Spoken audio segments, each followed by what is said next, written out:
Hey YouTube, what's going on? Chris here. I want to bring you all a little update on Litecoin. Right now we're at $72.86. This pullback's been working beautifully, guys. And that's what I wanted to bring to you today. We're at a very key area. So what happened was we ended up closing below this 20 EMA, which we've held as support for quite a long time. So I want you to first put that in the back of your head, knowing that we have lost that now for 2 days. We've had to close below it. All right, and that's this little doji that we had to close below, and then this other candle right here. Now we're going to have to see what happens today.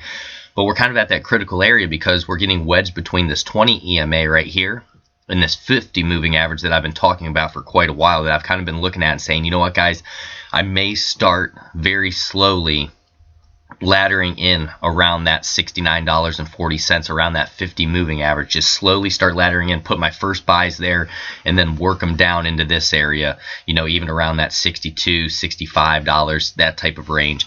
And guys, the reason why I say that is because this 50 has been very strong support. You can see it all the way back into this area, back into February. We have respected this 50 moving average right there, and what happened was we got so far away from it, we've gapped out of it. And that's why I was saying for quite a while, guys, I wouldn't be surprised if we came back and tested this 50 moving average, which we're doing right now. But what we need to see throughout the day today, we need a solid close up above that 50 moving average. And the reason that is, guys, is because if we don't get a close up above that, I would probably guarantee you we would go down to this area around that $62 range and see if we could find support right off this area here where we were sideways for so long and we got a bunch of support and resistance over here. So that would be a key area that I would be looking at. But the fact that we have closed below this 20 EMA is something that I want to keep my eye on. And guys, remember what I read out of my book yesterday about the 20 EMA, how basically that determines the trend. If we're up above it, we're in an uptrend. If we're starting to break below it, we could be moving down for that retracement or a downtrend. And right now that is acting as overhead resistance for us. So I want you to pay attention. That's why I said we're in this tight range here. We're getting a little bit of a bounce off the 50, but we're below this 20, and we're just working in between this range. And we also have this trend line here, this downward trend line that I've been paying attention to for quite a while now, acting as overhead resistance as well. So my plan was, guys, because what I want to do, I want to very slowly, obviously I like having a small trading stack. I like having a little bit larger trading stack than I like to have some of my long-term holds. But for my long-term holds at that $69, I put a couple bids in there, just really light bids, just to start buying at that area. And then what I like to do is work my way down. Or if I see that we get a very strong bounce off this, guys, and we start to break up above and we have closes above this trend line, then that's the time to go long even more so and throw some money in there and say, okay, we're breaking this trend line. It's a trend line break. It's on good volume. We're moving to the upside. That's what I like to do at least. But these are two very significant moving averages here, and we're going to have to pay attention to them because we are below that 20 EMA. We lost it for about 2 or 3 days now, so we're going to have to see if we get back up above that with that bounce from the 50 moving average. Don't underestimate that 50 moving average. Don't underestimate that 20 EMA or this trend line right here.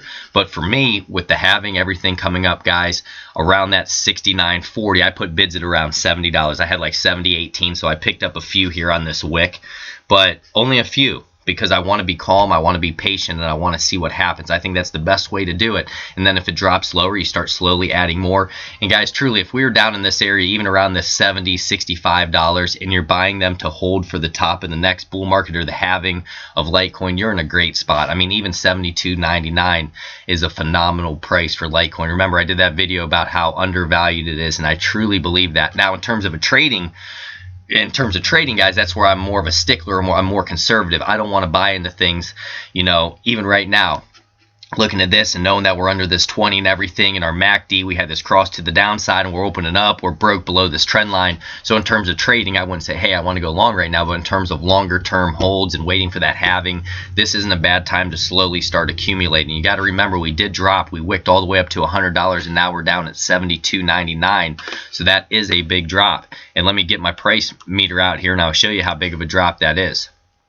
So we'll go about from right here down to where we're at now. I mean, you think, guys, that's almost 30% to the downside that we have dropped. So how much farther could we go? Could we go down to this $62, $63 range? Absolutely. But, you know, this could also be an area that we could get a bounce off of if Bitcoin wants to continue higher. You know, we're kind of in tethered with Bitcoin. Sometimes Bitcoin will go up, we'll go down, or we'll stay steady, or sometimes, you know, Litecoin can lead the market and Bitcoin will break out because of Litecoin and vice versa. But right now, Bitcoin is seeing just a little bit of rejection there. I believe we're at like 5,500 right now, guys. So we had a little bit of a pullback there just to see what's going on, see if we're going to continue to move to the upside or the downside. So, you know, I'm keeping a very close eye on this range.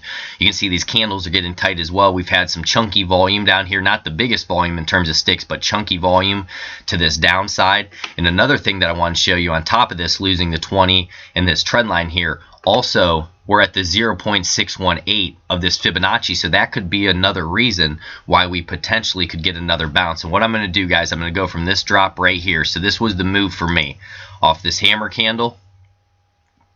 We'll take it right up to here. I'm sorry, guys, it was the 50. You can see the 50 right here that we're trying to get a bounce off of there. I was thinking it was going to be around that 0.618, but the 0.618 from where I took it from, that's going to be around 64.91. So keep that in the back of your mind that we have had a lot of pullbacks to that area, and that would also coincide with this area over here. Do you see all this chunky overhead resistance and support right here?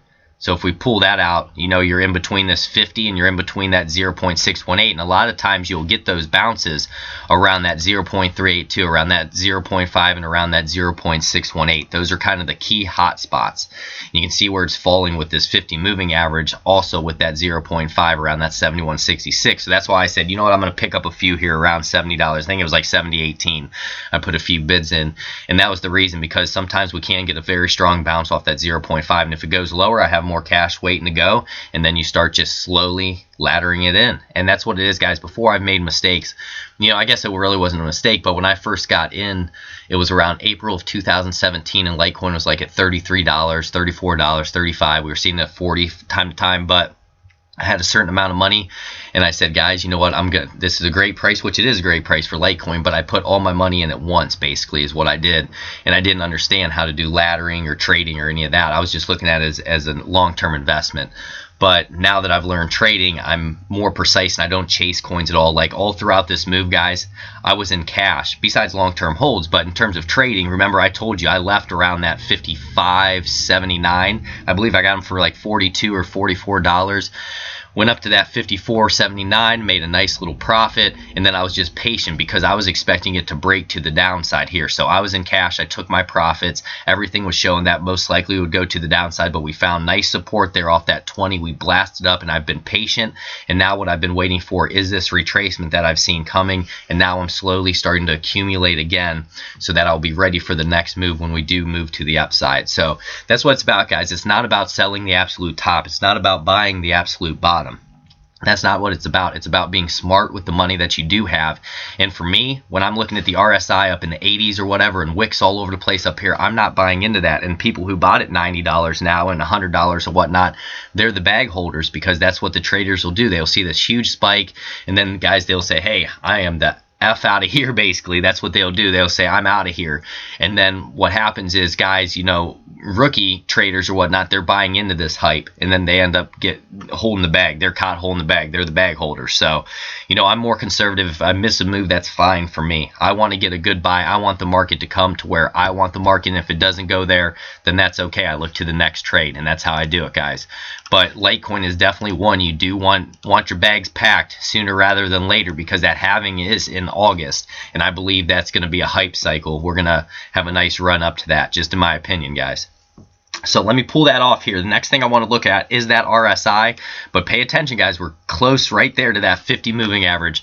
Wouldn't be a bad spot, and I'm not your financial advisor, but to have a few bids there, and then if we go lower, have a few bids down in here. And it's always nice because sometimes you can catch a wick as well, to where, you know, it can shoot down real quick. You can get filled, and then it pops back up.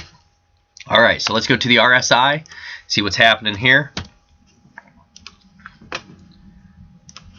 Alright, guys, and you kind of see how the RSI as well, we're still just pointing down, and you can draw a trend line on this as well to see if we get a trend line break. But there were some key areas that we've just kind of been falling through, and right now we're at 45, so we're starting to get a little bit lower on that RSI, which is good. Remember, I was talking for the longest time, I'm not buying up in here when it's at 80, 75, whatever. I don't care if I miss it.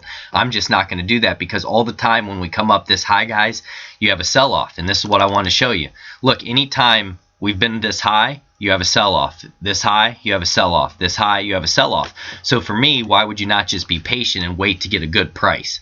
You know, I believe that we're going to continue this intermediate term uptrend, just those higher highs, higher lows, but we need a very strong higher low, and then we need to continue to move to the upside, and we have to get back up above that 20 EMA. I can't emphasize that enough.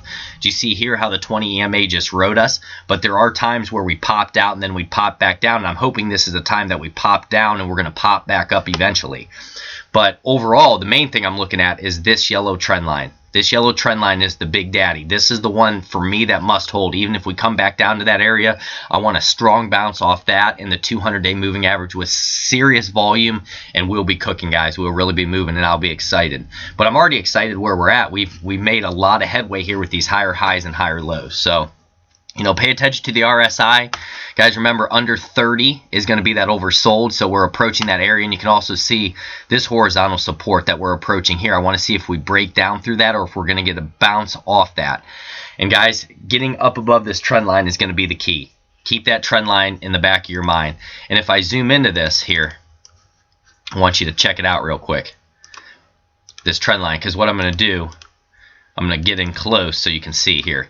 And I was drawing this on the 4-hour, guys, so it may be a little bit different on the 1 day. But this is what has to be broken. Just like I said, each time we came up here and then we bounced off it again, we came back down. And we're going to see if we bounce off it or if we get a break to the upside. And do you see where my alarm is set? Around that $80.66. So I get an alert. Just like yesterday, I was at work.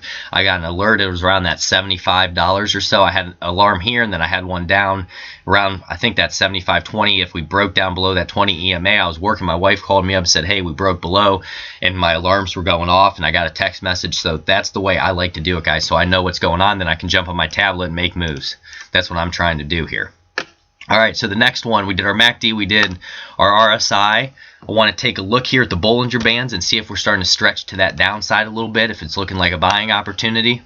So right here, guys, there's this bottom of the Bollinger Bands. We actually wicked down through it, so we're at the bottom of the bands here, also meeting with this 50. So that's maybe another spot where I'm hoping we defend this, guys. Let's really see if we defend this 69.40. That could be a big deal. Between that 69.40 and that 77.73, that's the channel that I'm looking at. From right here to right there, that's the key channel that we want to pay very close attention to.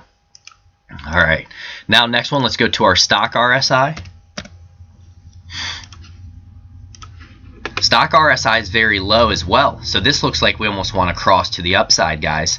And that's another good thing, that we do have room to run on the stock RSI. We're not in that overbought territory, so that's another good thing, showing that we may get a bounce off that 50 moving average there.